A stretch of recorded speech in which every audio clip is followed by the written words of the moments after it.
নমস্কার। আবার হাজির হলাম আপনাদের জন্য ভালো লাগা গল্প নিয়ে। আশা করি আপনারা সবাই ভালো আছেন। সবাইকে অনেক অনেক আন্তরিক ভালোবাসা জানিয়ে আজ শোনাব তারাশঙ্কর বন্দ্যোপাধ্যায়ের লেখা কুশপুত্তলি। গল্প পাঠে আমি পবিত্র। তো চলুন শোনা যাক আজকের গল্প কুশপুত্তলি।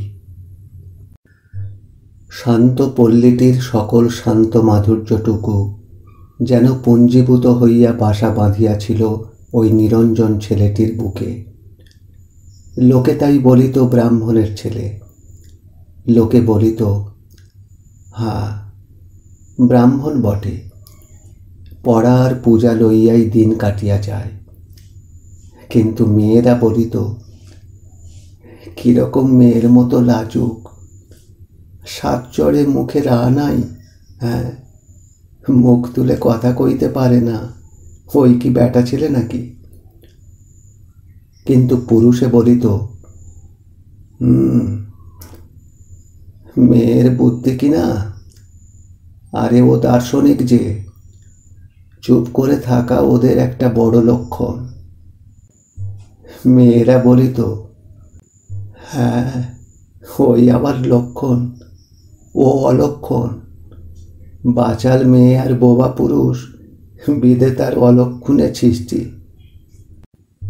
সত্যই বাল্যকাল হইতে বাগদেবীর একনিষ্ঠ আরাধনায় ডুবিয়া থাকিয়া সমাজে সে নির্বাক হইয়া পড়িয়াছিল।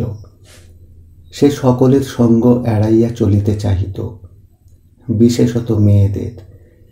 তাহাদের সম্মুখে চোখ তুলিতেই তাহার অন্তর কেমন যেন বলিয়া উঠিত, ধ্যাৎ। ও বাড়ির বৌদিদি বলিতেন, দেখব হয়ে দেখব, আমাদের কাছে লজ্জা। আবার বউ এলে তখন দেখব, বলে লাজ তো লাজ, বলে যে সেই লাজের মাথা চিবিয়ে খাবে, মুখে তখন ফুটবে খই, রাঙাচরণ ধরে বলবে, জানি না আর তোমা বই। নিরঞ্জনের ইচ্ছা করে পলাইয়া যায়, কিন্তু পারে না। প্রসঙ্গটা পাল্টাইতে গভীর মনোনিবেশ সহকারে দর্শনের পাতা উল্টাইয়া যায়। তাহার এই বিব্রত ভাবে বৌদিদি জয়োল্লাসেই বুঝি খিলখিল করিয়া হাসিয়া ওঠে। নিরঞ্জন সহসা বলিয়া ওঠে, জানো বৌদি, দর্শনের এইখানটা না বড় কঠিন।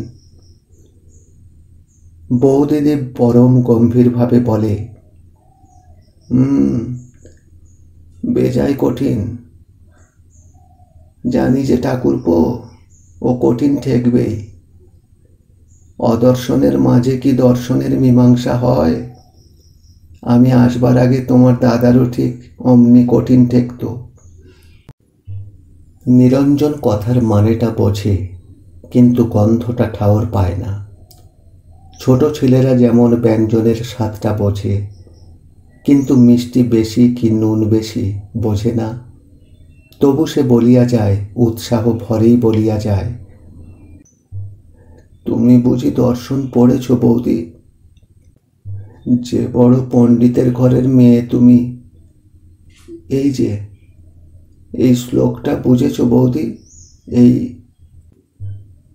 বৌদিদি আর থাকিতে পারে না, হাসিয়া উঠিয়া বলে, রক্ষে করো ভাই, আর শ্লোক আউড়ে যেও না, তার চেয়ে কুলোর বাতাস দিয়ে তাড়াও। নিরঞ্জন কিছু বুঝিতে পারে না, তবু কথাটার ঘায়ে অপ্রস্তুত হইয়া বলে, না না, বড় কঠিন কি না? হ্যাঁ গো, তাই তো বললাম, প্রাণেশ্বরীর অদর্শনের মাঝে ও দর্শনের অর্থ বোঝা যায় না। নতুন বউকে আনো, সে সব বুঝিয়ে দেবে।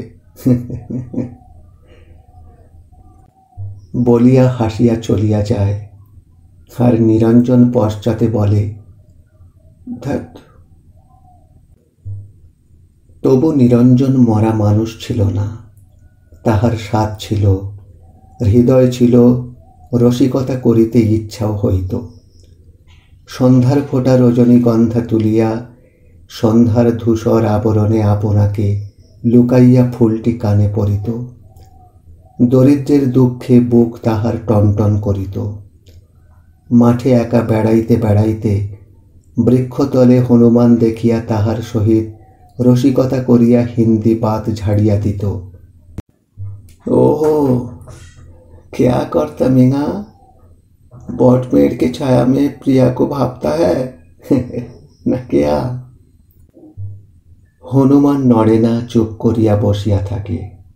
निरंजन बोले, ठीक ठीक, तुम विरही है, हमारा माफिक। प्रिया कहाँ गया भाई, बाप का बाड़ी? বলিয়া ঢেলা হাতে খানিকটা আগাইয়া যায়। হনুমান দাঁত খিচাইয়া উঠিলে পিছু হটিতে হটিতে কৌতুক ভরে কহে, ও হো হো। গরিবের মেয়ে কিশোরী বধূটি, নামও কিশোরী, সবেমাত্র কৈশোরের ঘুম টুটিয়াছে। যৌবনের মর্মলোকবাসিনী রাজকন্যাটি সদ্য তখন জাগিয়াছে। কল্পলোকের কন্যা সে, সাধ তার অনন্ত, কামনা তার অফুরন্ত। এই সদ্য জাগরণের মুহূর্তটিতে তার ডাক পড়িল স্বামীর ঘরে। মা বাপ মাসখানেকের আড়াআড়ি দুজনেই মারা যাওয়াতে গৃহস্থলী নিরঞ্জনের পক্ষে বনস্থলী হইয়া উঠিল।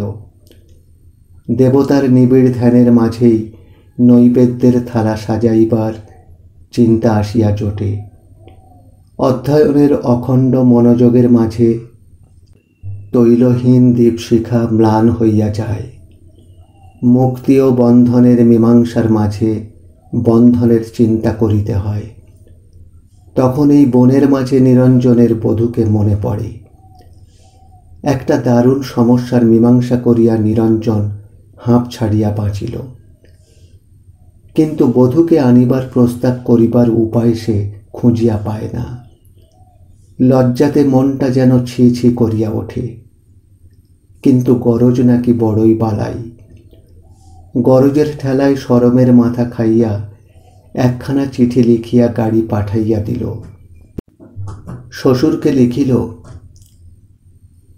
আমার সংসার চলে না, তাই আপনার কন্যাকে আনিতে গাড়ি পাঠাইলাম। দিনের বিচার করিলে আমার উপর অবিচার করা হইবে, সুতরাং কল্লই তাহাকে পাঠাইয়া দিবেন। কিশোরীও আসিল। গাড়ির মুখ হইতে নিরঞ্জন বলিতে শুরু করিয়া দিয়াছিল, দেখো, এইটা ভাড়ার ঘরের চাবি, রান্নাঘর খোলাই আছে, আর লক্ষ্মীর ঘরের চাবি ওই লম্বাটা। দেবতাদের আতপের ভোগ হয়, সে তো তুমি জানোই। আর বলিবার কথা খুঁজিয়া পাইল না। বিব্রত হইয়া কোঁচার খুঁটে মুখ মুছিবার ভানে বধূটির দৃষ্টি হইতে নিজেকে আড়াল করিতে চাহিল। কিন্তু ঘুরিতে ঘুরিতে সহসা একটা কথা তাহার মনে পড়িয়া গেল। সাগ্রহে অহেতুকী উচ্চকণ্ঠে সহসা বলিয়া উঠিল, আর আমার পড়ার ঘরের পিদিমটা, ওটা একবার মেজে দিও, আর তেল বেশি করে দিও। আর আর এবার কিন্তু কিছুতেই আর কিছু মনে পড়িল না। বাক্যহীন হইয়া দাঁড়াইয়া থাকা সেও কেমন কেমন ঠেকিল। অগত্যা মাঝঅঙ্গনে বধূটিকে একা দাঁড় করাইয়া দিয়া নিরঞ্জন সহসা ত্বরিত পদে পাঠগৃহে প্রবেশ করাই নিরাপদ বিবেচনা করিল। কিশোরীও বাঁচিল। তরুণীটির কৌতুক চপল বুকখানি পুরুষটির এই সলজ্জ বচন বিন্যাস ও পলায়ন ভঙ্গিতে হাসির উচ্ছ্বাসে আকণ্ঠ ভরিয়া উঠিয়াছিল। সে হাসিয়া বাঁচিল। হাসির গুঞ্জন কানে পশিতেই লজ্জার উপর লজ্জায় নিরঞ্জন নিরালার মাঝেও বিব্রত হইয়া উঠিল। সহসা সে উচ্চ কণ্ঠে পাঠ শুরু করিয়া দিল, বই খুলিয়া নয়, কড়িকাঠের পানে চাহিয়া। সকৃত গতি যুগপদ ভাবি গতি। পড়ার গতিটা ওই গতি পর্যন্ত আসিয়াই থামিয়া গেল। ওদিকে তরুণী কণ্ঠের হাসির অস্পষ্ট গুঞ্জন সুস্পষ্ট হইয়া উঠিল যে নিরঞ্জন ঘামিয়া সারা হইয়া উঠিল। কৌতুক তরলা পল্লীবালা হাসিল, কিন্তু মর্ম লোকবাসিনী রাজকন্যা মুখ ভার করিল। সে দীর্ঘশ্বাস ফেলিয়া কহিল, এই কি সম্ভাষণ? দ্বিতীয় সম্ভাষণ হইল, তখন কর্মকুশলা গরিবের মেয়ে গৃহস্থালির মাঝে আপন আসন পাতিয়া লইয়াছে, ঘরের তালা খোলা গিয়াছে, সুনিপুণ মার্জনায় গৃহের আবর্জনা ঘুচিয়াছে। মোট কথা, গৃহশ্রীর আবির্ভাবে গৃহের স্ত্রী তখন পরিপূর্ণ ঝলমল করিতেছে, আর কল্যাণী শ্রীরূপিণী বধূটি রন্ধন সারিয়া স্বামীর প্রতীক্ষায় বসিয়া আছে। ঠিক তখনই নিরঞ্জন আসিয়া কহিল, দুটি লোক আছে, দুদিন খায় নাই, তা আমার ভাত ওদের দিলে হয় না? বধূটির মুখখানি সপ্রশংস পুলকের দীপ্তিতে ভরিয়া উঠিয়া আবার তখনই ম্লান হইয়া গেল। অন্তর্বাসিনী কহিল, আমার কই, আমাদের তো বলিল না। ক্ষুণ্ণ মন খুঁতি ধরিতে চায় যে, কিন্তু বুকের ব্যথা মুখে ফোটে না, শরমে অভিমানে বাঁধে। শুধু একটির পর একটি জমাট বাঁধিয়া তিলে তিলে তাল প্রমাণ হইতে চলে। কিশোরী নিঃশব্দে উঠিয়া দুখানা পাতা আনিয়া উঠানে পাতিয়া দিয়া রান্নাঘরের ভিতর গিয়া ঢুকিল। ভাত লইয়া আসিয়া দেখে দুইটা মস্ত জোয়ান মাংসহীন শীর্ণ দেহ যেন বৈশাখের আগুনে পোড়া পত্র পল্লবহীন ন্যাড়া তালগাছ দুইটা। গৃহস্থের মেয়ে সকল কাঁটার ব্যথা ভুলিয়া গিয়া মনের সাথে লোক দুইটিকে খাওয়াইল। লোক দুইটি বিপুল ক্ষুধায় বড় বড় গ্রাসে লোলুপ চক্ষে ভাতের কাঁড়ি হাঁ হাঁ করিয়া গিলিয়া যায়। কিশোরীর মনে হয় এ যেন সেই কাম্যক বনে গোবিন্দকে দ্রৌপদীর শাকের কণা খাওয়ানো। দীর্ঘ জীবনব্যাপী অনন্ত ক্ষুধার মাঝে আজ এটুকু শাকের কণা বই আর কি। লোক দুইটি আহারান্তে পরম তৃপ্তিতে গোবিন্দের মতো ঢেকুর তোলে।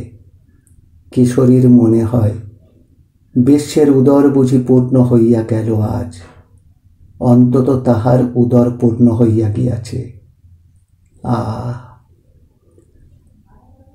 নিরঞ্জন লোক দুইটিকে বিদায় করিয়া দিয়া আসিয়া দেখিল বধূটি তখন পরিপাটি করিয়া আসন বিছাইয়া জায়গা করিয়া অন্ন ব্যঞ্জন সাজাইয়া পাকা হাতে বসিয়া।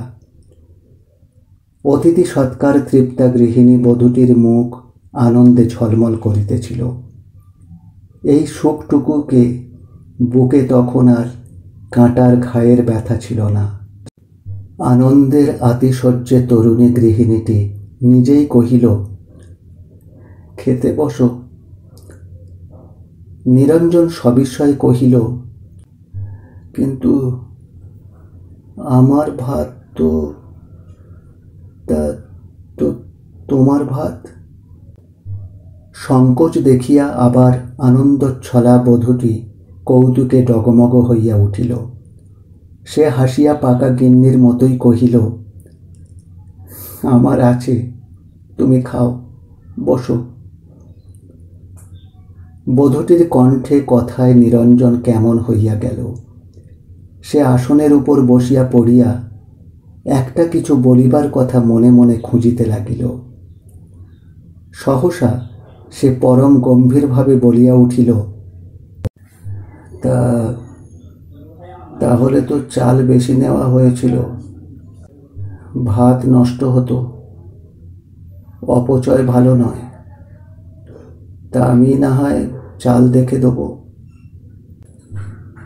সে মনে করিল কিশোরীকে কর্মে সাহায্য করিবার একটা সুযোগ সে পাইল, কিন্তু কিশোরীর বুকে কথাটা তীরের মতো গিয়া বিঁধিল। রাজা করিয়া তাহাকে আবার পথে বসাইলে সে আঘাত অসহ্যই হয়। বধূটির মনে হইল এ তাহার গৃহিণীর অধিকারে হস্তক্ষেপ করা হইল, একরূপ কাড়িয়া লওয়াই হইল। এক মুহূর্তে সকল আনন্দ বিপুল বেদনাচ্ছন্ন ম্লান হইয়া গেল। সত্যই সে চাল বেশি লইয়াছিল, দুইজনের খাদ্যের পরিমাণের চেয়ে বেশি। তাহার কারণও ছিল, বধূটির সঙ্গে একজন লোকও আসিয়াছিল যে, কিন্তু কথাটা বলিতে তাহার প্রবৃত্তি হইল না। শুধু একটা চাপা দীর্ঘশ্বাস ফেলিয়া কহিল, বেশ। বাপের বাড়ির লোকটাকে মুড়ি দিয়া বিদায় করিয়া দিয়া কিশোরী অনাহারেই রহিয়া গেল। সে ভাবিয়াছিল নিরঞ্জনকে খাওয়াইয়া আবার সে রাঁধিবে, কিন্তু আর সে প্রবৃত্তি তাহার হইল না। ছি, ভাতের খোঁটা, পেটের কেলেঙ্কারি, ছি ছি ছি। কিন্তু কথাটা আসলে হইতেছে অভিমান। প্রিয়জনের পরে অভিমানে মানুষ আত্মনির্যাতনই করিতে চায়। তাহার গোপন অর্থ হইতেছে, যাহার উপর অভিমান, আপনাকে নির্যাতিত করিয়া তাহাকে নির্যাতন করা। কিন্তু হায়, সেজন সেদিকে তাকাইলে তো। সারাটা দিন নিরঞ্জনের বাহিরে বাহিরে আড়ে আড়ে ফিরিয়া কাটিয়া গেল।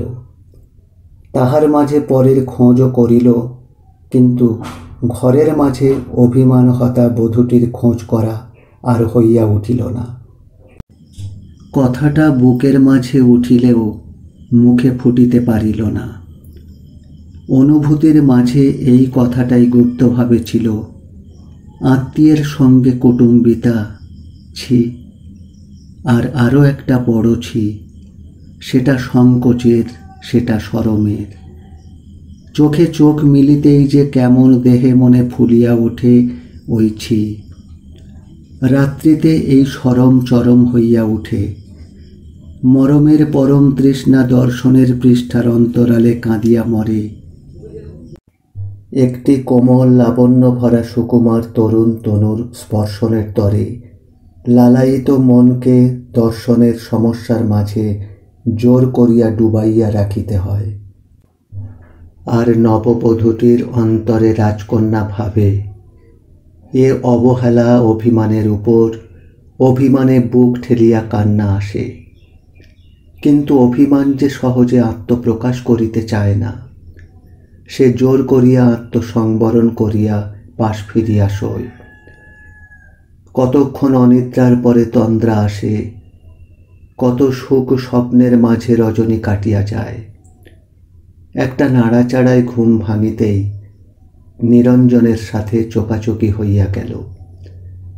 নিরঞ্জন তখন অতি সন্তর্পণে বিছানা হইতে উঠিয়া যাইতেছিল। চোখে চোখ মেলিতেই সে ছিছিকারে ধিক্কারে যেন মরমে মরিয়া গেল। ভাবটা কাটাইতে সে জোর করিয়া হাসিয়া কহিল, বড় ঘেঁষাঘেঁষি হয়। বিছানাটা বলছিলাম কি বড় করে করো। উফ, কি গরম। বলিয়া কোঁচার খুঁট নাড়িয়া বাতাস খাইতে আরম্ভ করিল। রাজকন্যার মনে হইল, আমার স্পর্শ অসহ্য। একটি দীর্ঘশ্বাস ফেলিয়া বধূটি কহিল, বেশ। রাত্রে নিরঞ্জন দেখিল দুটি বিছানা। মাঝের ব্যবধান অতি সাবধানতার দূরত্বকে ছাড়াইয়া গিয়াছে। নিরঞ্জনের মন তো সায় দিলই না, হায় হায় করিতে লাগিল। ইচ্ছা করিল একটা টান মারিয়া ফেলিয়া দেয়, কিন্তু পারিল না। মনে জাগিল, ছি। অন্ধকারের মধ্যে বধূটি অঙ্গে করস্পর্শ অনুভব করিল। অভিমান দ্বিগুণ হইয়া উঠিল। সে গড়াইয়া বিছানার ওপাশে মাটিতে গিয়া শুইল। রুদ্ধ রোদন আর বাঁধ মানিল না। বধূটি ফুলিয়া ফুলিয়া কাঁদিতে লাগিল। এপাশের ব্যক্তিটি হাত গুটাইয়া লইল। সরবের ছিচিকারে মরমে মরিয়া গেল। তাহার উপর ক্রন্দনের শব্দে দিশেহারা হইয়া বালিশের মাঝে মুখ গুঁজিয়া কাঠের মতো পড়িয়া রহিল, যেন অপরাধের তাহার আর অন্ত নাই। এমনি করিয়া মিলনের মাঝে অমিলনে দিন কাটিয়া যায়। ঘরের মাঝে দূরে দূরেই পরস্পরে থাকে। দিনের পর দিন যায়, সঙ্গে সঙ্গে দূরত্বের সীমাও বাড়িয়া যায়। দিনে দিনে মাস চলিয়া যায়। বধূটির বুকের ভিতর রাজকন্যা অসহ্য যন্ত্রণায় পাগল হইয়া ওঠে।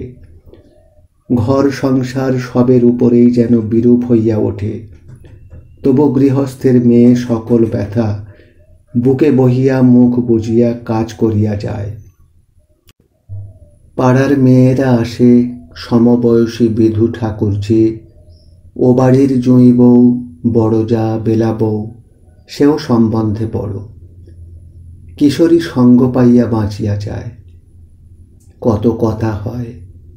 গরমের দিন বাতাস বহাইতে 7 কুঁদুলির মাথা খায়। 7 কুঁদুলির মাথা খেয়ে বাতাস দেবে ফুরফুরিয়ে। বেলা বউ বলে, 7 কুঁদুলির নাম করত। বিধু আঙুলের পাপ গুনিয়া বলে, গোগাঁয়ের বউ 1, 2 নম্বর জিতুর মা, শ্যামার পিসি 3, ভাদু 4 আর পদি 5। জুঁই বউ পাদপূরণ করে। বিধু ঠাকুরজি 6। বিধু বড় বউকে একটা খোঁচা দিয়া বলে, আর মাংসপিণ্ডি জুঁই বউ 7। এই 7 জনের মাথাকে বাতাস দেবে ফুরফুরিয়ে। তবু বাতাস বয় না। গরমে হাঁসফাঁস করিতে করিতে স্থূলাঙ্গী জুঁই বউ মেঝের উপর পড়িয়া বলে, হ্যালো, পবন ঠাকুর কি পৃথিবী ঠাকুরনের ভাসুর হলো নাকি রে? চপলা বিধু বলে, কি শাস্ত্র জ্ঞান বউর আমাদের, সাক্ষাৎ মহাভারত। চেহারাতেও তাই, একেবারে অষ্টাদশ পর্ব। তরুণে তারল্য স্বাভাবিক। তরুণী কয়টি হাসিয়া গড়াইয়া পড়ে। জুঁই বউ বলে, মর চামড়ি, গরমের কথায় আমার গতর নিয়ে পড়লি কেন? হ্যাঁ? বিধু বলে, জানো না, চামড়ির রকম যে ওই, কথায় বলে না, চামড়ি সর্বস্ব খায় আর দমড়িকে নিয়ে দরবারে যায়। কিশোরী একখানা পাখা আনিয়ে বড় যাকে বাতাস করিতে করিতে বলে, বাতাস করব দিদি। বড় বউ গায়ের কাপড় বেশ করিয়া সরাইতে সরাইতে বলে, আহ, বেঁচে থাক বোন, বেঁচে থাক। পাকা চুলে সিঁদুর পর, রাজার মা হ। বিধু বলে, আমরা কিন্তু কাল দেবো নতুন বউ। বলবো, ওই জুঁই বউর মতো ধুমসি মোটা হ, পানের চুনে গাল পুড়ে যাক। তোকে বল তাই কামড়ে দেখ, নইলে আমাদেরও বাতাস কর বলছি। হ্যাঁ। বেলা বউ বলে, একেই বলে দারুণ ননদিনী, ছাড়ালে না ছাড়ে যেন শেয়াকুলের কাঁটা, ভেজের হিংসেতেই পাট পাট। বিধু বলে, কিন্তু মায়েরই বলছি, বড় বড় গতরের হিংসে আমি করি নে। ও পাটবান্ডার হবার আমার স্বাদও নেই।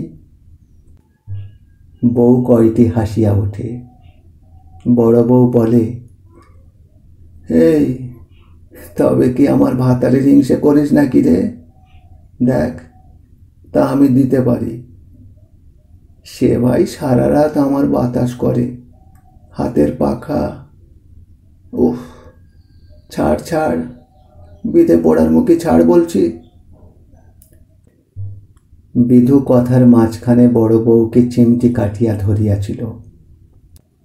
বিধু বলে, আর বলবি? বড় বউ বলে, আর বাতাস খাবি? বাতাস খাবো না কেন? সেই জন্যেই তো পাকা করবার লোক দিতে চাইছি রে। বিধু মুখ ঘুরাইয়া বলে,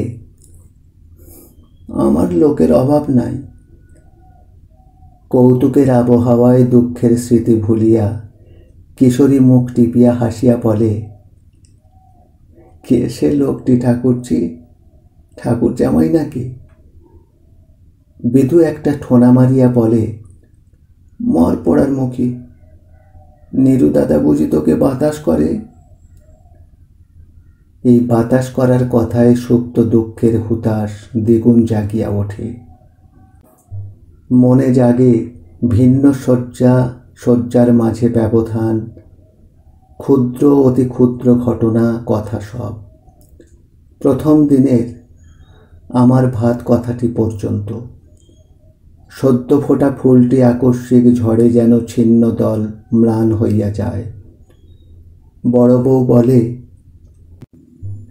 ভালো কথা। আচ্ছা ভাই নতুন বউ, নীরু ঠাকুরপোর সঙ্গে কেমন ভাব হলো বল দেখি। হ্যাঁ,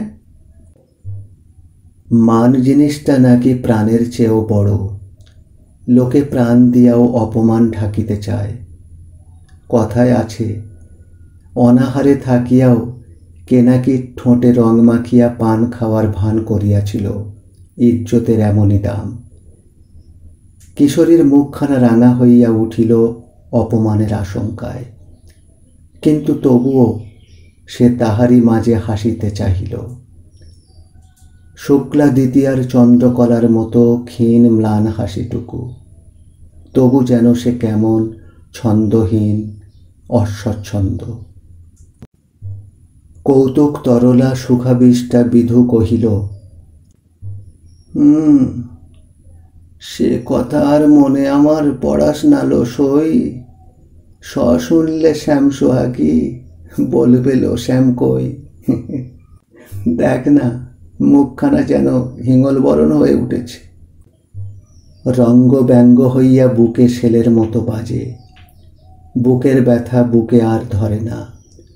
রোদনের উচ্ছ্বাস রূপে বাহিরে আসিতে চায়। সহসা ও বাড়ির রজন ঠাকুর যে হাসিয়া কড়াইতে কড়াইতে আসিয়া সত্যি মেঝের উপর গড়াইয়া পড়ে। বিধু বলে, মরণ মরণ হাসিতে পেলে নাকি? রজন ঠাকুরজি কয়, কেউ তোর বউ কাঁদছে গো। বড় বউ বলে, তার আবার হাসি আছে নাকি? আগে শোন না ফুটো ঢাক, মুখপুরীর বড়ি নাকি খেয়ে দিয়েছে হনুতে। হ্যাঁ, তারই কান্না, ডাক ছেড়ে সোরমার করে। কৌতুকে তরুণীর দল সঙ্গে সঙ্গে উঠিয়া বলে, কই চল তো দেখে আসি। স্থূলাঙ্গী জুঁই বউ পিছনে পড়িয়া থাকে। সে হাঁকে, ওরে দাঁড়ালো দাঁড়া। বিধু বলে, শুয়ে পড়ে গড়িয়ে আয়, তবু শীঘ্রই আসবি। কিশোরী এইবার নির্জনতার সুযোগ পাইয়া কাঁদিয়া গড়াইয়া পড়িল। কাঁদনার বাধা মানিতেছিল না। এমনি করিয়া সঙ্গিনীরা রসালাপে হাসিয়া হাসিয়া চলিয়া যায়, আর নির্জনে বধূটির অশ্রু প্রবাহে বুক ভাসিয়া যায়। সেদিন কিশোরী কাঁদিতেছে, সহসা বিধু আসিয়া হাজির। সে সবিস্ময়ে কহিল, কিরে বউ, কাঁদছিস যে? কিশোরী শুধু অপ্রস্তুতি হইল না, রাগিল। কেননা এমন করিয়া সময় নাই, অসময় নাই, সাড়া নাই, শব্দ নাই, আশাটাই বা কীরকম? তাহার এই আরাধনার সময় আরাধিকা আর আরাধ্যের মাঝে তৃতীয় জনা আসে কেন? সে চোখ মুছিতে মুছিতে উঠিয়া বসিল। কথা বলিবার কিছু পাইলও না, বলিলও না। বিদু কহিল, কি রে বউ, নীরু দাদা বকেছে? কিশোরী ভ্রুভঙ্গি করিয়া কহিল,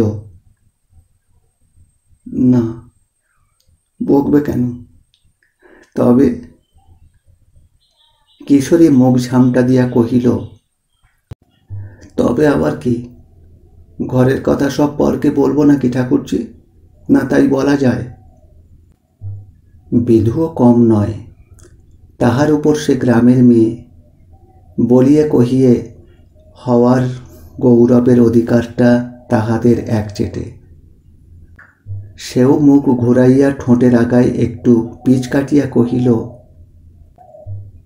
ও মা গো, বলে সেই মিনসে নেয় না পায়ের কাছে, মাগি বলে আমার সোহাগ আছে।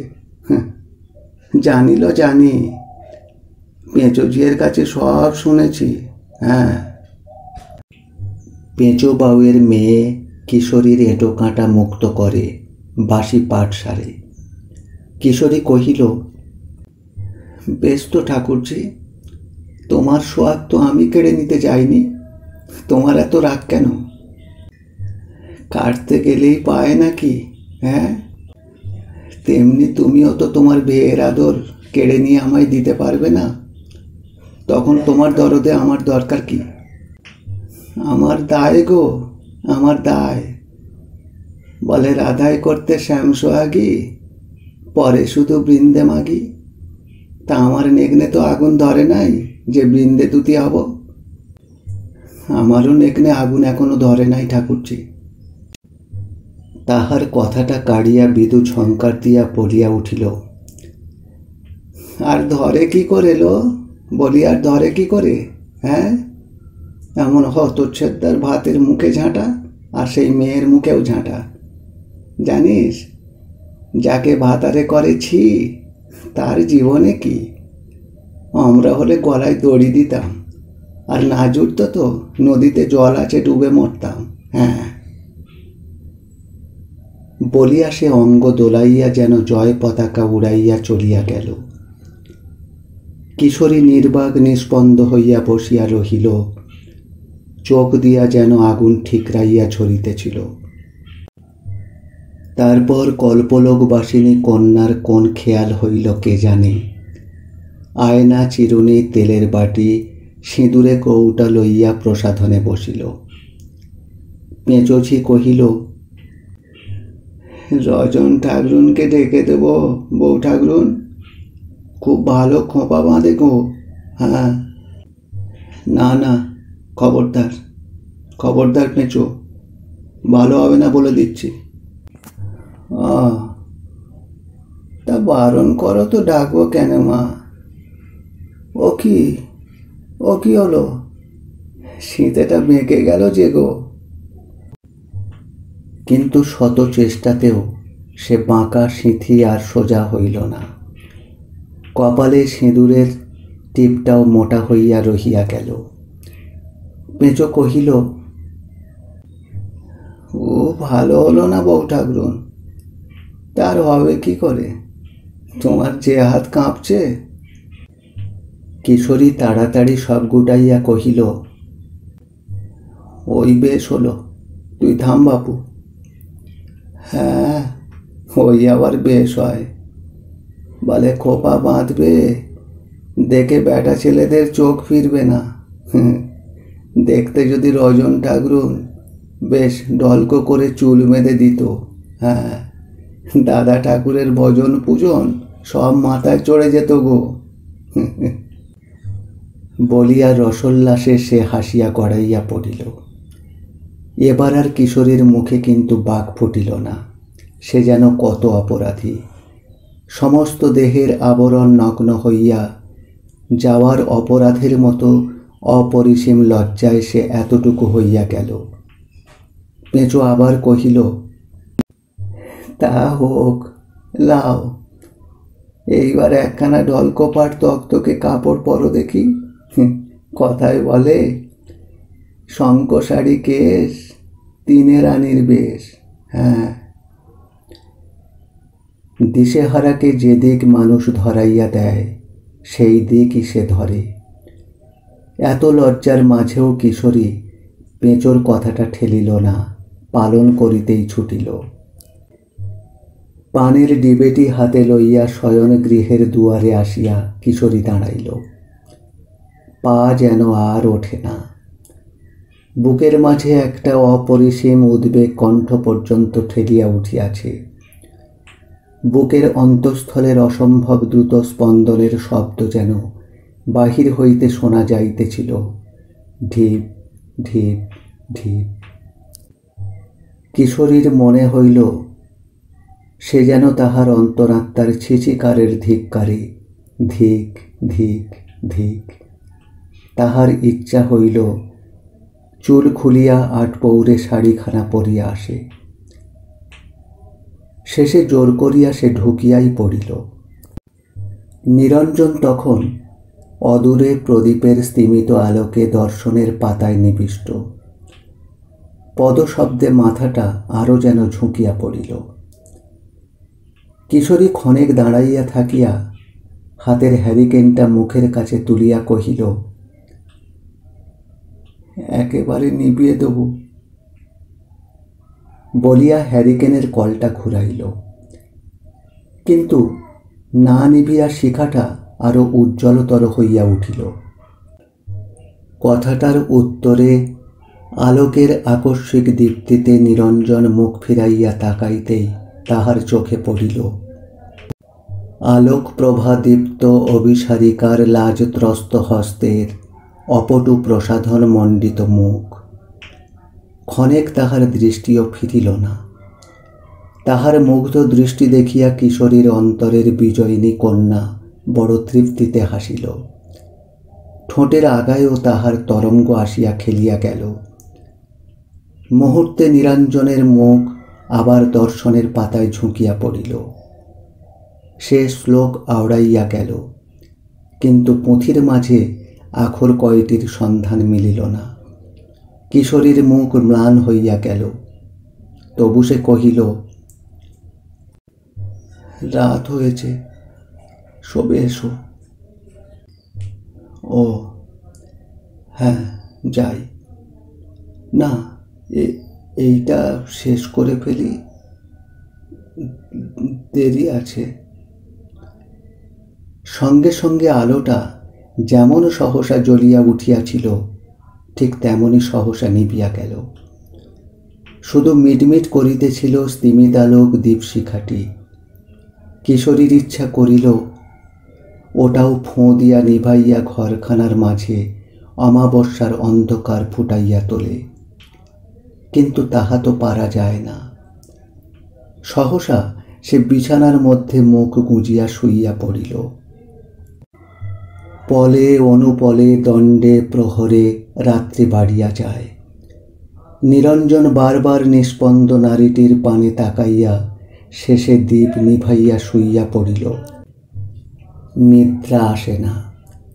খানিক এপাশ ওপাশ করিয়া শেষে ঘুমাইয়া পড়িল। নিদ্রাহীনা বধূটির মনে জাগে বিধুর কথা, এমন হতচ্ছেদার ভাতের মুখে ঝাঁটা আমরা হলে। চিন্তায় অভিমানে লজ্জায় সে উন্মাদ হইয়া উঠিল। শেষে দুয়ার খুলিয়া বাহির হইয়া পড়িল একেবারে রাস্তায়।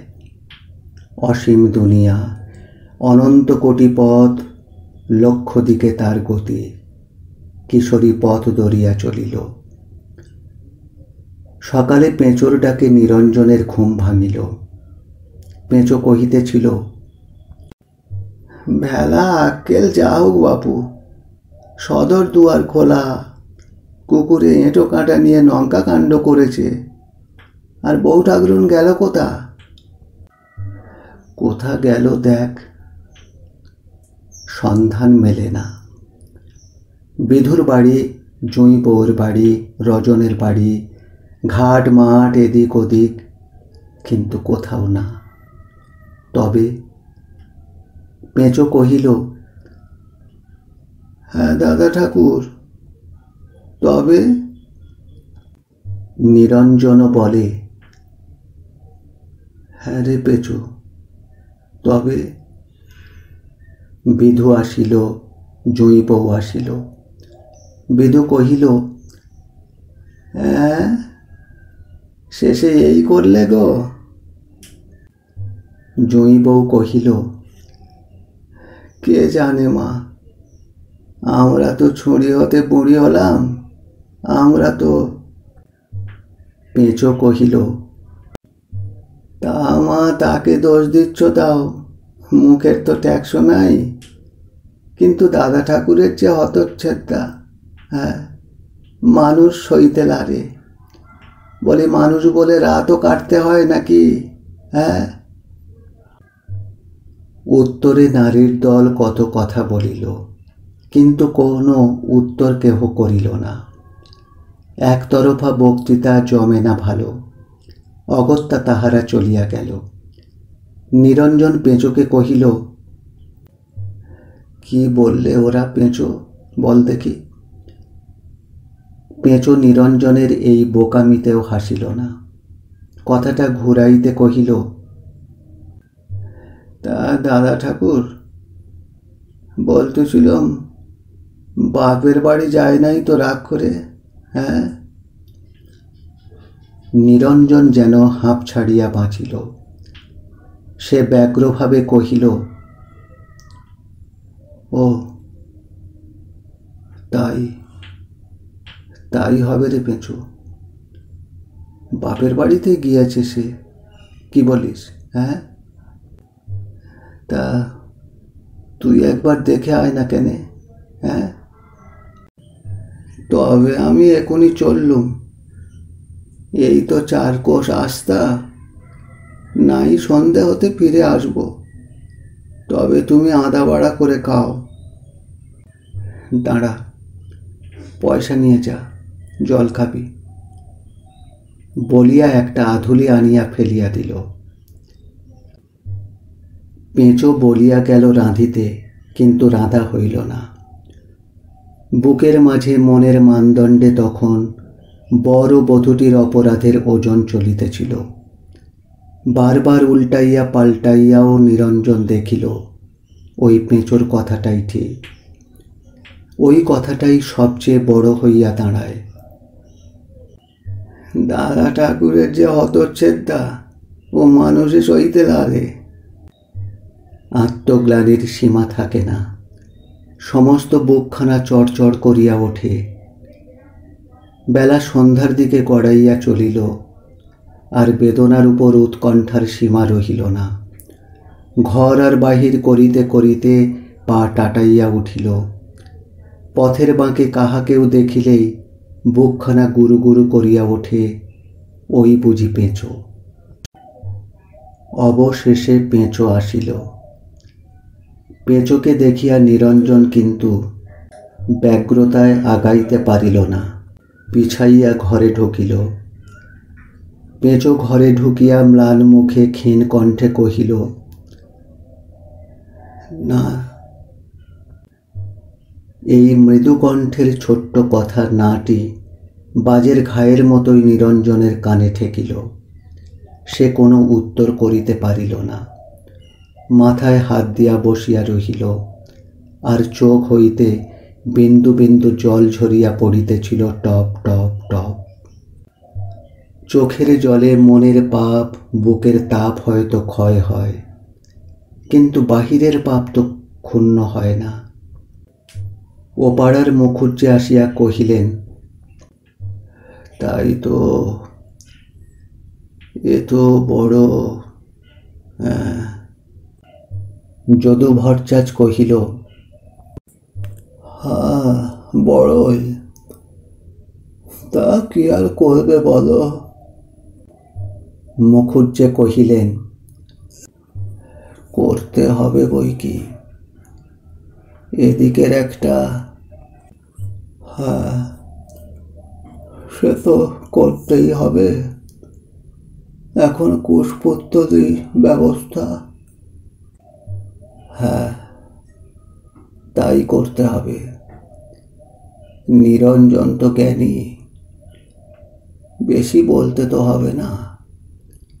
তা কি বলো বাবা? হ্যাঁ। চির দুর্বল নিরঞ্জন সবলের মতো আজ উঠিয়া দাঁড়াইল, কহিল, হ্যাঁ, করতেই হবে, আজই চলুন। সাধু সাধু, বাবাজি বয়সে নবীন হলে কি হয়, জ্ঞানে প্রবীণ। তবে বেশি আয়োজনও নয়, ওই পলাশ পাতা, কড়ি, কুশ আর জব সামান্য। ব্যবস্থা হইল।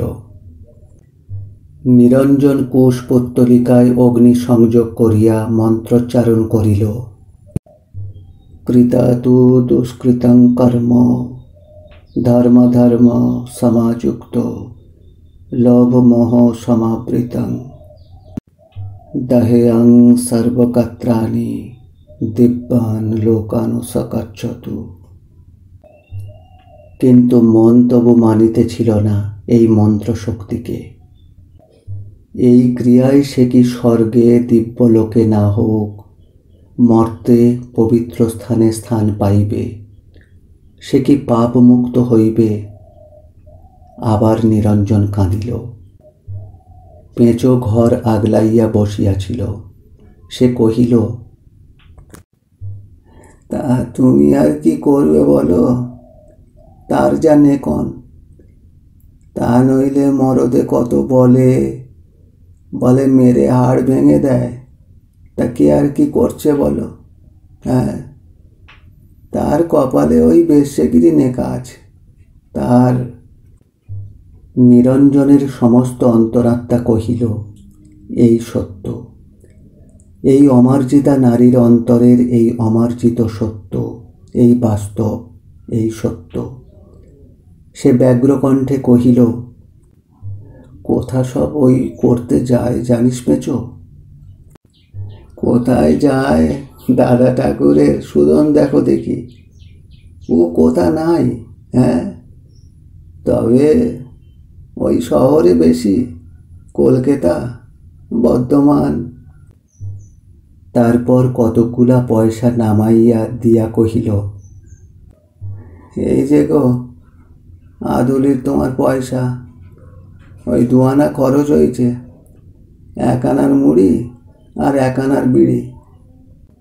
কই বিড়ি একটা দেখি পেঁচো, খেলে মাথা ঘোরে নয়, দেখি দেখি।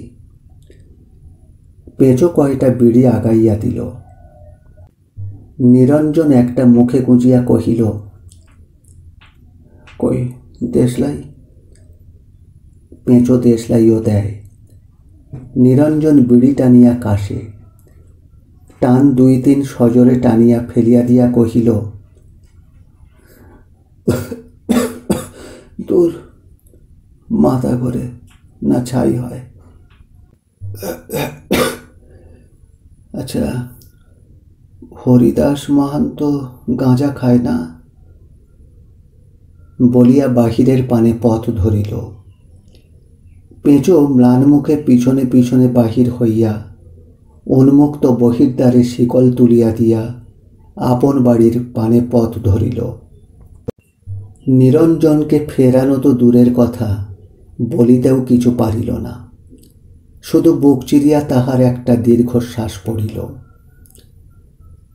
হরিদাস মহান্ত তখন পরম আগ্রহ ভরে কাঁজা টিপিতে টিপিতে কহিল, আরে খেয়ে দেখো দাদা ঠাকুর, মন উদাস করতে এমন জিনিস আর নেই।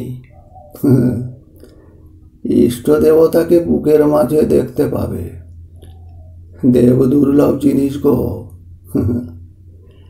মহাদেব হরিসাধন করতে এর সৃষ্টি করেছিল, লয় দাদা ঠাকুর।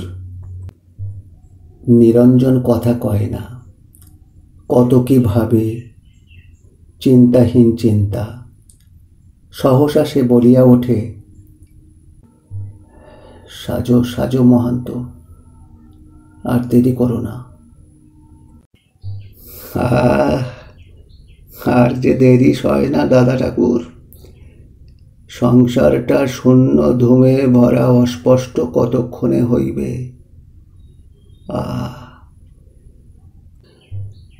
মহান্ত অগত্যা তাড়াতাড়ি সাজিয়া কলিকাটা মাটির উপরে রাখিতেই নিরঞ্জন কলিকাটা তুলিতে গেল। মহান্ত ব্যগ্র ঝম্পনে বাধা দিয়া কহিল, হা রাখো রাখো, নিবেদন করি নিবেদন করি।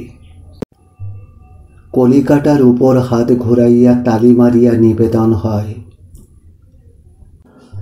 জয় নিতাই চৈতন্য গোপাল গদাধর, মহান্ত কুলের রাজা নরোত্তম দাস, গোবিন্দায় নম, গোবিন্দায় নম। দাও দাদা ঠাকুর, টান দাও। বলিয়া এক টুকরো কালো চটচটে ন্যাকড়া জড়াইয়া কলিকাটা তুলিয়া নিরঞ্জনকে আগাইয়া দিল। বিশ্রী গন্ধ, মনে একটা প্রবল দ্বন্দ্ব। না, তুমি খাও মহান্ত। মহান্ত সাগ্রহ ব্যগ্রতায় নিরঞ্জনের হাত ধরিয়া কহিল, আরে কি হলো দাদা ঠাকুর, আরে বসো বসো, খাও খাও দাদা ঠাকুর, মনের দুঃখ বেদনা সব যাবে। আহা, পরিজনের শোকটা বড় লেগেছে নয়? আহা দাদা ঠাকুর, কি যে হলো বউটার, কোন অটালে। নিরঞ্জনের চোখের সম্মুখে ভাসিয়া উঠিল এই অটাল কোন অজানা জঘন্য পল্লী, তারই মাঝে কিশোরী। না না, আর সে ভাবিতে পারিল না। মহান্তর হাত হইতে কলিকাটা লইয়া সজরে একটা দম দিল। ক্ষণেক পরে কহিল,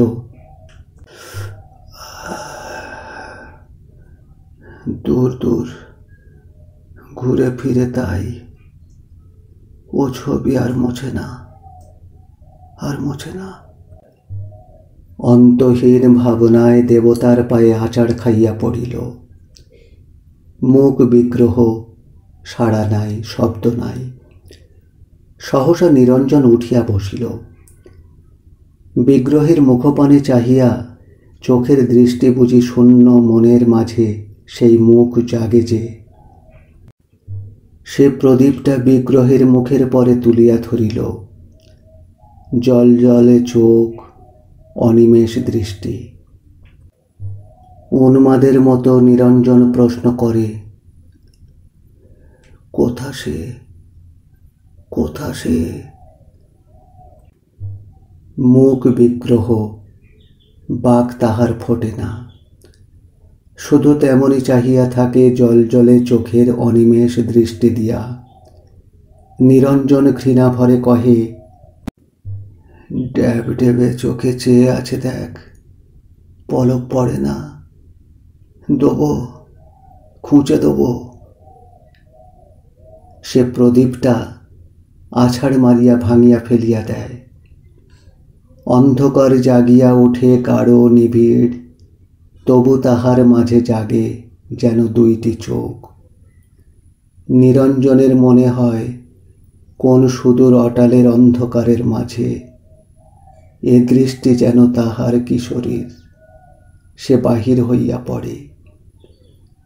শহরে সংকীর্ণ গলিপথ, ড্রেনের দুর্গন্ধ, ভিজে স্যাঁতস্যাঁতে মাটি, ধোঁয়ায় অন্ধকার।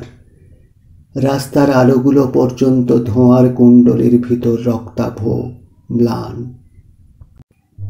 দুপাশে গোলপাতার মেটে ঘর, ছোট ছোট দরজা, প্রতি দরজার সম্মুখে 4-5টি করিয়া নারী। নিরঞ্জন গলিপথে ও মোড়ে ঢোকে, দরজার সম্মুখে আসিয়া থমকিয়া দাঁড়ায়, দেখে, আবার চলে। অন্ধকার যেখানে বেশি, সেখানে দেশলাইয়ের বাক্সটা বাহির করিয়া ফস করিয়া কাঠি জ্বালে। নারীর দল আলোর আঘাতে যেন চমকিয়া ওঠে।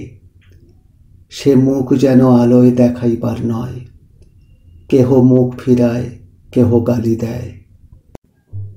নিরঞ্জন ভাব লেশহীন মুখে বলে, আমি আমি কিশোরীকে খুঁজছি। আচ্ছা, কিশোরী থাকে এখানে? কিশোরী? হ্যাঁ, কিশোরী।